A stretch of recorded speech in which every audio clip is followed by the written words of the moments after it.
माय Lord, वादी आणि प्रतिवादी यांच्यात संगनमत झालेले आहे, त्यामुळे कायद्यानुसार वादीला प्रतिवादीच्या बाजूने ट्रान्सपोज करणं आवश्यक आहे. नमस्कार मित्रांनो, जेव्हा आपण न्यायालयामध्ये एकत्रितपणे जातो आणि आपण एकत्रितपणे जातो, सर्वांचे जे हितसंबंध असतात ते एकसारखेच असतात आणि ज्यांच्या विरुद्ध भांडायचं आहे ते प्रतिवादी जे आहेत ते सर्वांच्या बाबतीमध्ये एकच असतात. म्हणजे अनेक वादी असतात, त्यातले काही प्रतिवादी जे आहेत ज्यांच्या विरुद्ध भांडायचं आहे ते प्रतिवादी असतात. आणि जेव्हा हा दावा चालू होतो त्यावेळी वादीपैकी काही वादींची मिळकत हे प्रतिवादी हे खरेदी घेऊन टाकतात, संपूर्ण क्षेत्रच खरेदी घेऊन टाकतात. मग त्यानंतर ज्या वादीचं क्षेत्र प्रतिवादीनेच खरेदी घेतलेलं आहे तर अशा वादीची काय पोझिशन राहील आणि इतर वादी जे आहेत तर त्यांनी काय केलं पाहिजे किंवा त्यांना काय करता येईल याच्या संदर्भामध्ये आज आपण आपल्या आजच्या व्हिडिओमध्ये बोलणार आहोत. नमस्कार, मी आपला वकील मित्र ॲडव्होकेट कैलास नाईक. कायद्याचं म्हणजेच तुमच्या फायद्याचं बोलूया. तुमच्या हक्काच्या कोर्ट कचेरी या यूट्यूब चॅनलवर व्हिडिओ शेवटपर्यंत पहा, म्हणजे आपल्याला यातले बारकावे जे आहेत ते लक्षात येतील. आणि अशी क्रिटिकल सिच्युएशन जेव्हा निर्माण होते की आपण सगळेजण मिळून जातो, वादी होतो, दावा दाखल करतो आणि वादीपैकी काही लोक जे आहेत ते प्रतिवादीला सामील होतात, प्रसंगी मिळकतीची विक्री करतात आणि ते इतर वादीच्या हिताच्या विरुद्ध वागतात. त्यावेळी जे वादी आहेत ज्यांचा इंटरेस्ट अजूनही तसाच अबाधित आहे तर त्यांनी त्यांच्या हक्काच्या संदर्भामध्ये त्यांचं नुकसान होऊ नये म्हणून काय करणं अपेक्षित आहे आणि काय केलं पाहिजे. मित्रांनो, आपण उदाहरणासाठी एक केस घेऊया की यक्स नावाचा एक व्यक्ती आहे आणि त्याच्या मालकीची उदाहरणार्थ एक 10 एकर जमीन आहे. तर त्या 10 एकरापैकी वाय नावाच्या व्यक्तीनं जे आहे ते 5 एकर जमीन घेतली. 5 एकर जमीन घेतल्यानंतर वाय या व्यक्तीचंही नाव त्या अर्ध्या हिश्श्याला लागलं. वाय या व्यक्तीने नंतर यक्सच्या परस्पर यक्सला काही कळू न देता जे आहे ते त्या उतार्यामध्ये काही फेरबदल केले. हे सगळं चालू असताना यक्सची जी राहिलेली मिळकत आहे 5 एकर त्यातलं काही क्षेत्र यक्सनी ए बी अशा 2 व्यक्तींना विक्री केलं. उदाहरणार्थ 1-1, 2-2 एकर विक्री केलं. आणि वायनी जे क्षेत्र यक्सच होतं शिल्लक उर्वरित त्या क्षेत्रासहित स्वतःचं क्षेत्र वाढवून घेतलं आणि उतार्याला नोंद लावून टाकली. त्याबाबत अगदी आदेश सुद्धा घेतले जातात कधी कधी.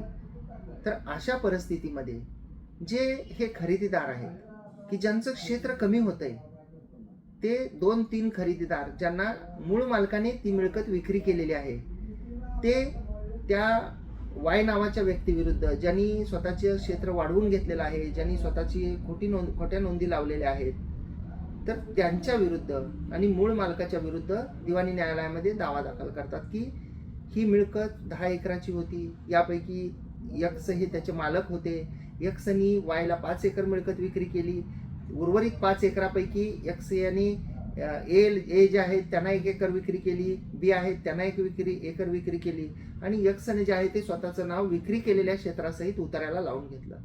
आणि अशा स्वरूपामध्ये जेव्हा हे खरेदीदार त्या यक्स वाय दोघांच्याही विरुद्ध दावा दाखल करतात, दाव्याचं कामकाज पुढे सुरू होतं आणि दाव्याचं कामकाज सुरू झाल्यानंतर वाय जे असतात तर ते ए आणि बी या दोघांपैकी एका व्यक्तीला काही पैशाचा आमिष दाखवून किंवा काही त्यांच्या अडचणीचा गैरफायदा घेऊन किंवा ए बी पैकी कोणाला तरी खरंच आर्थिक गरज असते आणि न्यायालयामध्ये वाद चालू असतो, त्याला वेळ लागणार आहे म्हणून त्या दोघांपैकी एक व्यक्ती जे आहेत ते वाय या व्यक्तीलाच त्या मिळकतीची विक्री करून टाकतात दावा चालू असताना.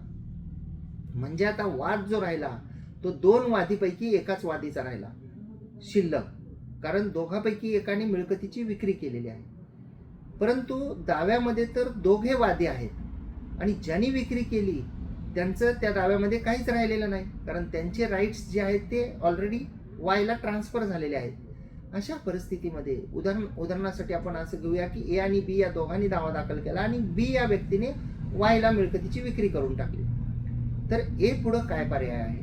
तर अशा परिस्थितीमध्ये ए हे माननीय न्यायालयाकडे अर्ज दाखल करू शकतात आणि त्या अर्जामध्ये ते अशी मागणी करू शकतात की ही मिळकत आहे, त्याची अशी अशी पार्श्वभूमी आहे, ही मिळकत मी एवढी एवढी खरेदी घेतलेली आहे, माझ्या खरेदी क्षेत्रासहित वाय यांनी बेकायदेशीरपणे त्यांच्या नोंदी करून घेतलेल्या आहेत आणि अशीच गोष्ट जी आहे ती बी सोबत सुद्धा झालेली होती, म्हणून आम्ही दोघांनी मिळून एक्स आणि वायच्या विरुद्ध दावा दाखल केलेला होता. परंतु दावा चालू असताना जे बी आहेत, जे माझ्यासोबत वादी होते, त्यांनी ही मिळकत जी आहे त्यांची, जी त्यांनी खरेदी घेतलेली होती, तर त्यांचा आणि वायचं म्हणजे प्रतिवादीची आपसात तडजोड झाली आणि त्यांनी त्यांच्या हिश्श्याच्या मिळकतीची खरेदी ते वाय या व्यक्तीला दावा चालू असताना दिलेली आहे.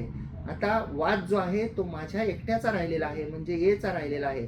त्यामुळे बी हे जे व्यक्ती आहेत, जे ए सोबत दावा दाखल करण्यासाठी वादी म्हणून आलेले होते, तर त्यांना ट्रान्सपाउंड करावं, म्हणजे बी या व्यक्तीला वादी या पक्षातून काढून प्रतिवादी या पक्षामध्ये जे आहे ते टाकण्यात यावं, तशी दुरुस्ती दाव्यामध्ये करण्यास परवानगी मिळावी, अशा स्वरूपाचा अर्ज माननीय कोर्टामध्ये देता येतो.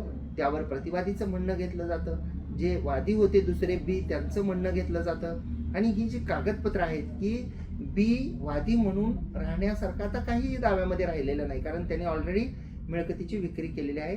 त्यामुळं मेहरबान कोर्ट, अशी सिच्युएशन जर निर्माण झाली की दोघांनी मिळून दावा दाखल केला आणि त्यातल्या एका वादीचा पूर्ण इंटरेस्टच संपलेला असेल आणि तरीही तो वादी म्हणून असेल, तर दुसऱ्या वादीने अर्ज दिल्यानंतर त्या ज्याचा इंटरेस्ट संपलेला आहे त्या व्यक्तीला प्रतिवादीच्या पक्षामध्ये म्हणजे हे करण्यासाठी प्रतिवादीच्या पक्षामध्ये त्यांना समाविष्ट करावं, अशा स्वरूपाचे जे आहेत ते आदेश करतात. अपेक्षा करतो की ही माहिती साध्या सोप्या भाषेमध्ये आपल्याला समजली असेल. जर आपल्याला ही माहिती समजली असल्यास, आवडली असल्यास, कोर्ट कचेरी या यूट्यूब चॅनलला अद्याप आपण सबस्क्राईब केलेलं नसेल तर सबस्क्राईब करा. बाजूचं बेल आयकॉनचं बटन दाबा, म्हणजे व्हिडिओचे नोटिफिकेशन आपल्यापर्यंत पोहोचतील. आपण या व्हिडिओला कोर्ट कचेरी यूट्यूब चॅनलवर लाईक केल्यानंतर आपल्याला त्या ठिकाणी हाईप नावाचं एक कलरचं बटन दिसेल, त्यालाही क्लिक करा. व्हिडिओ जास्तीत जास्त लोकांपर्यंत पोहोचेल. त्यासाठी कोणतेही पैसे द्यावे लागत नाहीत. आपण जर या व्हिडिओला फेसबुक आणि इंस्टाग्रामवर पाहत असाल, अद्याप जर आमच्या कोर्ट कचेरी यूट्यूब, फेसबुक आणि इंस्टाग्रामच्या प्रोफाईल्सला, पेजेसला किंवा ॲडव्होकेट विशाल गावडेजी यांच्या फेसबुक प्रोफाईलला, जे माझे फेसबुक प्रोफाईल्स आहेत ॲडव्होकेट कैलास नाईक, आर.जे. कैलास, तर याला आपण फॉलो केलेलं नसेल तर फॉलो जरूर करा.